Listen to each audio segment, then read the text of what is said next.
Imagine you have a huge list of names in Excel and you want to find all the names that start with A. Just type A and boom, you get all them all instantly. That's the magic of wildcard characters in Excel. They make searching smarter, faster and way easier. Let's see how they works.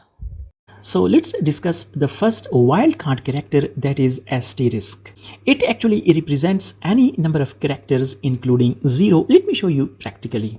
Over here you can see we have few names, both the surname and the given name. And the separator that is separating them is just a dot. Let's say we are required to have only the second name without having the first name in our username. So what I'll do, I'll simply select the names like this. Then right on the ribbon over here, you can see we have this option find and select. Simply click on replace and you can also use the shortcut which is Ctrl+H.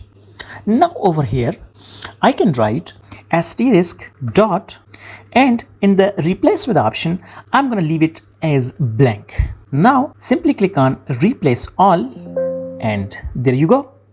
All done.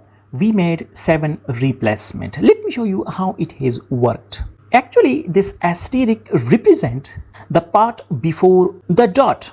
As I've discussed, it actually represents any number of characters including 0. So I have represented the first part of the name with the asterisk followed by a dot, and in the replace with option I just left it blank and click on replace all and there you have only the second part of the name. Let me close it from here and let me get back to it by pressing Ctrl Z. In a similar fashion, you can remove the second part of the name and keep only the first using the same asterisk. Let me show you. This time I'm going to use the shortcut Ctrl H. Right now, the part after the dot would be represented by the asterisk. So I would write dot asterisk and I'm going to replace it with nothing. I would leave it as blank and let me click on replace all and there you go. I hope by now you have understood what this asterisk sign actually represents. Let me click on OK, close it from here and let me undo it by pressing Ctrl Z. Now the second wildcard character is question mark sign. It actually represents just a single character like A or B or C, etc. Let's say you have a long list of names and you are looking for a particular name named John, but there are different variations of John and you are looking for each one. Because filtering down to John in its all variations, you would be able to find out the actual John. So how would you can do that? Let me show you. I would simply select the data like this. Again, I would press Ctrl H. I'm going to enter the first character, which is J, but the other two characters, it may be OH, EH, OE and UH, etc. So I don't know what actual letters have been entered by the concerned person. The question mark, which actually represent exactly one character. So I would write question mark 1 and 2. I have entered 2 question mark which actually represent J, followed by it could be O, it could be E, it could be U, etc. And I'm sure that the last letter is N. Now these 2 question marks actually represent 2 letters. I just simply want to locate these names in the entire list. So how would I do that?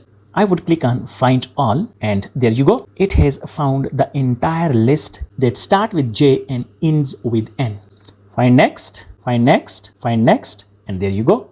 And now if you want to replace it with the true name, you can simply enter the exact name over here. Let me enter. Now I have entered the exact name. Now I'm going to replace all the misspelled name with this JOHN. So I would click on replace all and there you go. We have made 7 replacements. We can also use these wildcard characters with functions as well. For example, over here you can see we have a list of these fruits and you can see some of the fruits start with letter A. Apple, apricot, almonds. Just suppose you have a long list consisting of thousands of names like this and you are only interested to find out how many of these actually start with the letter A, for which you can use a function which is COUNTIF function. So let's find out how many of these fruits actually start with the letter A. So I'm going to write is equal COUNTIF. Now select the range, which is this one, comma. So over here, since we are going to find out about the text, I would write quotation mark and it's the capital letter A. And after it, there are more than one character for which I would enter asterisk like this. Again quotation marks, and let me hit the enter key, and there you go. And now you know there are only 3 fruits that actually start with the letter A. Now the third wildcard character is the tilde sign. It is used to escape star or question mark, or tilde sign is used so that these two symbols, that is star and question mark, are treated as normal text. For example, over here you can see we have a star over here and again over here. I'm going to select this text like this, press Ctrl H.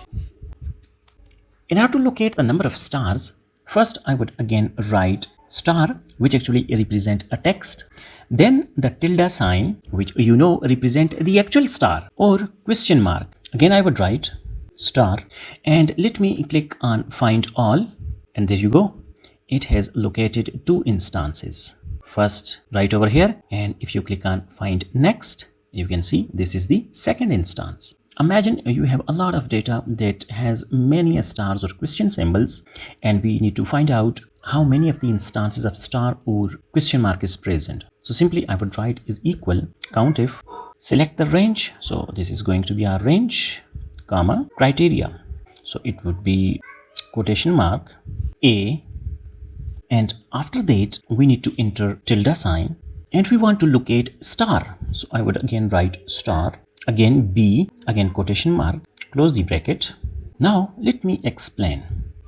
A actually represent the text that actually starts with A, and B represents the text which ends with B, and in between there are some instances where a star is present. So here a tilde sign actually represent star as a star, not as a text. So I would simply click on enter, and there you go. There is only one star. You can see we have only one star.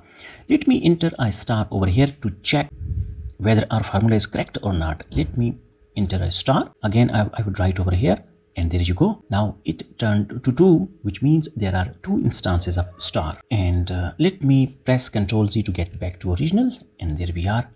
And let's this time find out how many of the instances of question marks are there. So simply use the same formula, but instead of a star, write question mark, and let me press enter, and there you go. There are 2 question marks. So that was it for today's tutorial. I hope you have found this tutorial useful. Please give this video a thumbs up, subscribe to my channel, and thanks for watching.